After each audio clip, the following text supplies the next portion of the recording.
بسم اللہ الرحمن الرحیم کلوا من رزق ربکم واشکروا لہ بلدۃ طیبۃ ورب غفور۔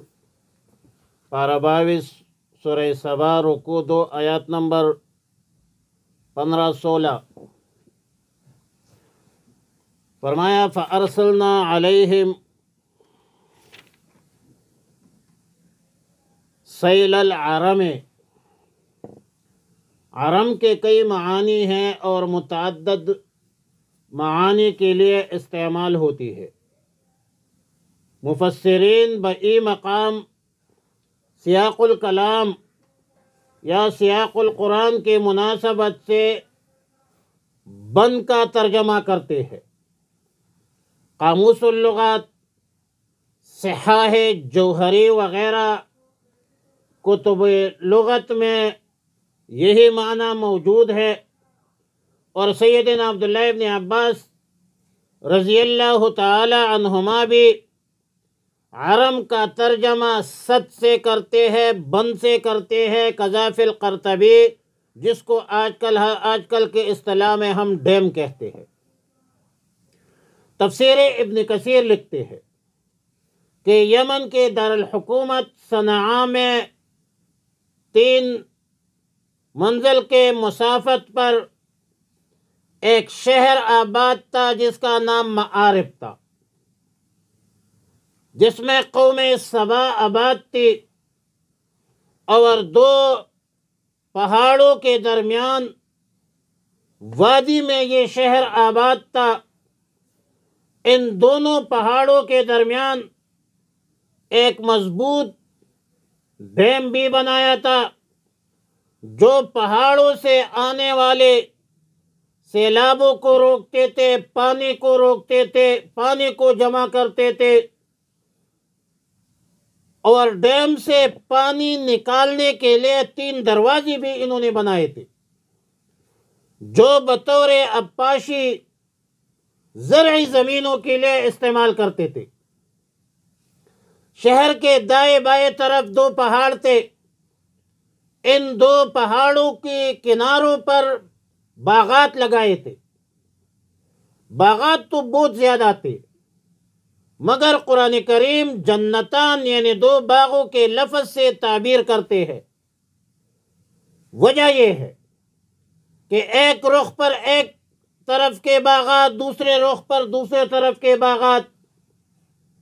ائمہ تفسیر لکھتے ہیں کہ اگر ان باغوں میں ایک عورت خالی ٹوکری لے کر چلتی تو درختوں سے ٹوٹ کر گرنے والے پلوں سے وہ خود بخود بھر جاتی۔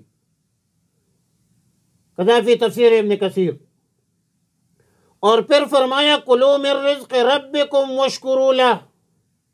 فرمایا کہ اللہ کے عطا کردہ اس وسیع و عریض رزق کو استعمال کرو، کھاؤ پیو۔ کھانے پر ممانعت نہیں ہے، معیشت کے استحکام میں ممانعت نہیں ہے، زرعی ترقیاتی کامیابی پر اشکال نہیں ہے۔ اشکال اس پر ہے کہ تم اللہ کا شکر ادا نہیں کرتے۔ واشکروا لہ، اللہ کا شکر ادا کرو، اعمال صالحہ اختیار کرو، احکام الہیہ کے موافق زندگی بسر کرو۔ اللہ تعالیٰ نے تمہارے اس شہر کو بلدۃ طیبۃ بنایا ہے، اور موسمی حالات تو ایسے ہیں جس میں سردی گرمی کا بھی اعتدال ہوتا ہے۔ آب و ہوا صحت بخش بھی ہے، نظیف بھی ہے، بلکہ مفسرین لکھتے ہیں کہ باہر سے آنے والے مسافر جب اس شہر میں داخل ہو اور ان مسافروں کے کپڑوں میں جوئی یا کوئی دوسرے موذی حشرات ہو تو شہر پہنچ کر وہ خود بخود مر جاتی تھی۔ لیکن انہوں نے کفران نعمت کی. فَأَعْرَضُوا فَأَرْسَلْنَا عَلَيْهِمْ سَيْلَ الْعَرَمِ. ان لوگوں نے سرکشی اختیار کی، اللہ کے احکامات سے روگردانی کی، کفران نعمت، اللہ کے ناشکری کی، تو اللہ نے ان پر سیل العرم چھوڑ دیا. جس ڈیم کو خوشحالی کا ذریعہ بنایا تھا،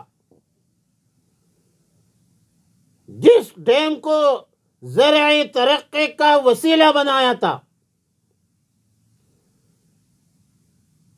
اللہ تعالی نے ان کے لیے اس ڈیم کو آفت اور مصیبت کا ذریعہ بنایا. عبداللہ ابن عباس رضی اللہ تعالی عنہما فرماتے ہیں کہ اللہ تعالیٰ نے اس قوم کو سزا کے طور پر سد معارب کو توڑ کر سیلاب سے تباہ کرنے کا ارادہ کیا تو ڈیم کے پانی سے تمام مکانات منہدم اور درخت اکڑ گئے، تباہ ہو گئے. وہب ابن منبہ کا قول ہے رحمہ اللہ کہ ان لوگوں کی کتابوں میں یہ بات چلے آ رہی تھی کہ اس بند کی خرابی چوہوں کی وجہ سے ہوگی، چوہوں کے ذریعے اس ڈیم کی تباہی بربادی ہوگی. اور جب ان لوگوں نے اس ڈیم کے قریب چوہوں کو دیکھا، خطرہ محسوس کیا، تدبیر کے طور پر بند کے نیچے آس پاس بلی کو چھوڑ دیا، بہت سارے بلیاں چھوڑ دی. مگر جب تقدیر الہی غالب ہو تو وہ چوہے جو ہے وہ بلیوں پر غالب آ گئی.